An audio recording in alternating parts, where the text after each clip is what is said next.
Hi children, good morning. Today we met again to discuss the continuation of the lesson, life process. Our topic is transportation in plants.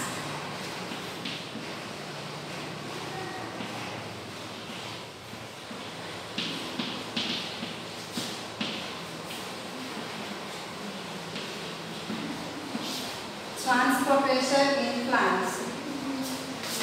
You know, we have studied in earlier classes how is plants transport the food, minerals and water.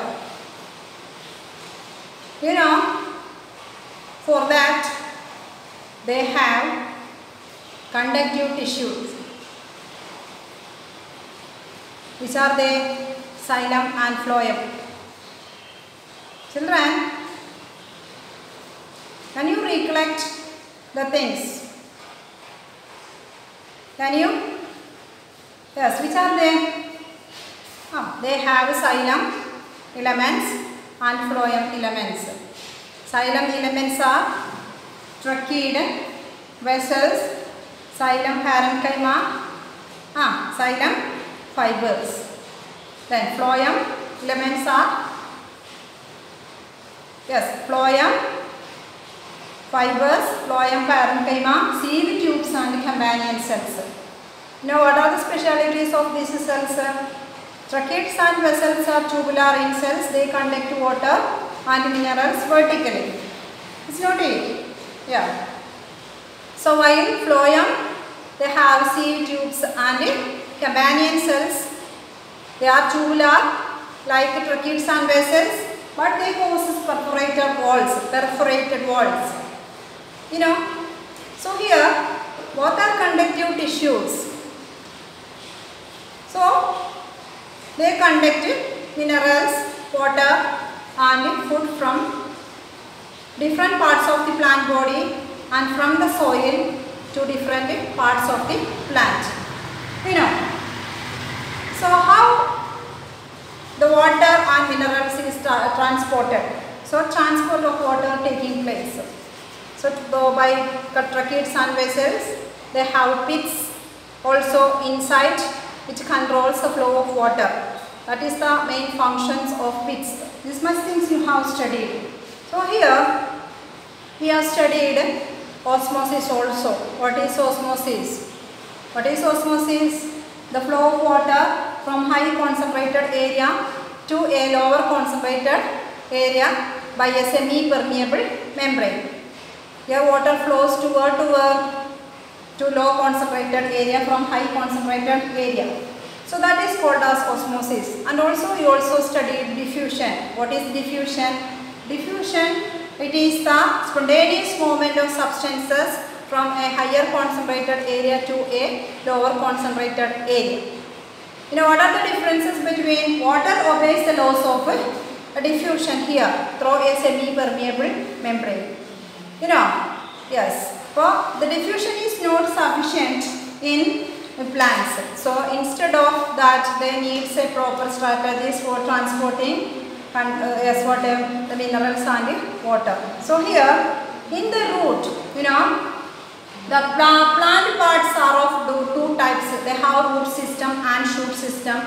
So the part below the soil, that is the root system, comprises root system, and the part of the plant body above the soil, that is called as the shoot system. You know, yes. So in the soil consisting of water and minerals. So here the part of the root is contact with the soil. There is the differences in concentration. That is ions concentration is different. So in the soil water amount is very high and ions are also, minerals are also. So you compare where is the concentration level, where is the differentiation. Differentiation of concentration of ions is differentiated here. So there will be a differentiation. That means from a higher concentrated area to a lower concentrated area. Where is the lower concentrated area? That is in the root, So, but the concentration of water and ions are very high in the soil. From where to where? So, the ions and water, they are actively moves inside of the root due to the concentration gradient. Are you clear? That means the osmosis. So, here develops a pressure. So, due to the development of the pressure, the water and minerals is pushed inside of the root. Are you clear? Okay. So, then, yes, the forms a water, the flow of water, there is a steady movement of water in upward direction due to the creation of pressure. Are you clear? Okay, once again, the trachea and vessels, they are of tubular in function. They conduct water and minerals vertically. So, for the control movement of water, they have pits also, which controls the movement of water in upward direction. So, the contact of the root in the soil, so there is the differences of concentration ions. So, here using a physical force, the ions are take up actively and they move from a higher concentrated area, that means from the soil, to the low concentrated area to inside of the root. So, here creates a pressure. Due to the pressure, the water and minerals, yes, move upwards inside of the root. From the root, that is from the soil, it is moves upwards by the pressure. Okay, hence the water flow upwardly. Are you clear? It's very easy. Okay, so here once there develops a pressure, that is called as a root pressure. Due to the creation of the root pressure, the water moves upwards. So there is a steady movement of water. From a higher concentrated area to a low concentrated area. What is the need of the water? This water is essential for doing photosynthesis. It must reach where in the leaves. Okay, yes. So water reaches where in the leaves and they are doing photosynthesis well. So after photosynthesis, that what happens? The food, they prepare the food materials. We have studied this much things. So these food materials, they are dissolved in the water because they are of soluble substances, glucose. So on the spot, that they completely converted these food items into water. Yes, that is a starchy materials. Then only some they have used for their process, and then it goes to different storage areas. Which are the parts of the plant body parts are edible? Yes, also the root we will eat. So we eat it, root, then flowers, then seed, fruits, etc. stem. We eat different parts of the plant bodies. So such as in these parts, proper storage areas. How this is possible? This is possible, so the food is transported from the leaves to appropriate areas by another conductive tissues, they are called as phloem. So before that, children, so have you heard about a transpiration process? What is transpiration? So transpiration, it is the loss of water in the form of vapor from the aerial parts of the plant body. The aerial part of the plant body, those part of the plant body that is exposed, that is its leaves, branches, etc. So through the leaves, water lost. So how can we, as a remedy for this, yes, there develops a force that is called as a transpiration pull. So during daytime, the plants use up this transpiration pull. This is one of the advantages of the plants. How they absorb the water from the soil. You know, during daytime they use transpiration. It is the major driving forces to pull the water in upward direction. We see many plants commonly, average type of plants. So, if the plant body is how the water and minerals reaches if the plants possess highest point. You know, they need the transpiration. But transpiration is essential. It gives many advantages. It's advantages to the plants. You know that it regulates the temperature also, and also it helps to. It gives as a remedy for the loss of water. So, using a transpiration pull, you know, the water moves upwards. Even the plants possess their highest point of the plant body.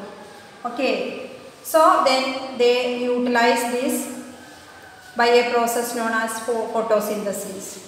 Okay, so you know transpiration is advantageous to the plants in many ways. At first they regulate the temperature. How it gives a cooling effect to the surrounding areas also. So next you know that transportation of food materials. So here that I discussed phloem, it is one of the conductive tissues. It conducts food materials to the appropriate areas of storage areas of the plant body. No need of repetition. So this process is called as translocation. What is the differences between translocation and transportation? Everything you have studied, that is I am saying like this. You know, have any difficulties? I think not much. Okay, yes. So then you know that what is transportation and translocation, what are the differences? Transportation, you know that they conduct water and minerals. So translocation means you know that their place is changed. At first the food is prepared there in the leaves. After photosynthesis, all the food materials are transported in a dissolved form to the storage areas of the plant body. To the storage areas of the plant body. So this process is known as a translocation. Are you clear? Translocation. So then you know that in the case of the xylem and its elements, no, tracheids and feathers, they conduct water. This only one direction. You know that we have studied in 9th standard. Xylem transport the minerals and water only in one direction. Why? The translocation by the phloem tissues is bidirectional. You know that in many ways. You know that storage areas, wherever the storage areas in appropriate areas, they goes to there and storage the food materials. So they can transport or conduct the food materials in many ways. Are you clear? Or in various ways. So that is. But the transportation and differences of transportation and translocation. The xylem used for conduction of water and minerals by physical force only. There is no much force is used. But the phloem tissues they are actively participated. You know, they use energy. You know that for the transportation of food materials by phloem tissues, they used energy. That is the difference. They use the energy. They take energy from the ATP. You know that wherever ATP is formed after cellular respiration, carbon dioxide is a waste material and ATP is the energy. It is a stored energy. From the ATP, the energy is taken by the phloem tissues. So, sucrose is transferred to different parts of the plant bodies. Same, you know, by a pressure, osmotic pressure is created in an area. So, in a low pressure areas, they are transferred the materials inside of this. Okay, inside of this. So, there creates a concentration gradient from a higher pressure created area to a low pressure created areas. To that areas, the materials are transferred. So, for example, you know, during spring season, you know that for the stored materials, that is sucrose or fructose, it is transferred from during spring season to the beds, so which grows, which needs energy to grow. Are you clear? But during some spring season, you know that the stored food materials, the stored whatever it is stored, that is in the fruit or in the root, whatever it may be, you know that the sugar is stored there, that is the sucrose is stored there, and also from that area the phloem tissues are translocated to the, they conduct these stored sucrose to the beds and which needs what energy to grow. Okay, so that is enough. It's very easy, I think, because we have studied in 9th standard. What is the, so here we have studied only two type of forces, that is a root pressure and a transpiration pull only. So advantages of transpiration in plants, you know that it is the major driving process during daytime. To using this transpiration pull, they can drive the water from the soil in upward direction, and even in highly organized plants also. Then for doing photosynthesis, diffusion is not sufficient, that is why they use another strategies, that is conductive tissues. Okay, it's very easy, you know. Okay, study very well and prepare questions also. So here, what are the first question, you know, what are the components of transport system, that we have discussed. Second question, what is what are the components of the transport system in highly organized plants? Okay, then how are water and minerals transported in plants? And fifth question, how is food transported in plants? So then I will prepare some more questions also that I will send you. Okay, so next, you know,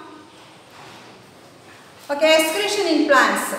Excretion in plants. So we have studied transportation in animals and then plants also. The next is excretion. So we have studied also very easy, nothing in it. You know, carbon dioxide, oxygen. You know, carbon dioxide is a waste material, we can say that, because we used up after photosynthesis, they liberated oxygen. This oxygen used up, we are liberating carbon dioxide, this is used up by the plants. Well, as a waste material, it is also a waste materials or a byproduct of the plant. So second one, you know that, so you have studied about the vacuoles also. So what is the role of vacuoles? They store ergastric substances. Many waste substances are stored in the vacuoles. Okay, then amino acids, and you have studied that. You just refresh your ideas what you have studied in the past. So the next, you know that, so the leaves, also we studied the influence of hormones. In the hormones, you know, ethylene and abscisic acid, due to the presence of all these type of hormones in the plants, so they fall off. Yellowish color leaves that fall off, and plants consisting of many dead cells, sclera and chymatous tissues, which break off from their part. Okay, so these are the waste materials, and resins and gums, it is also a waste materials. These are the excretory product of the plants. Okay, yes, that much only I study very well. Okay, let me to stop here.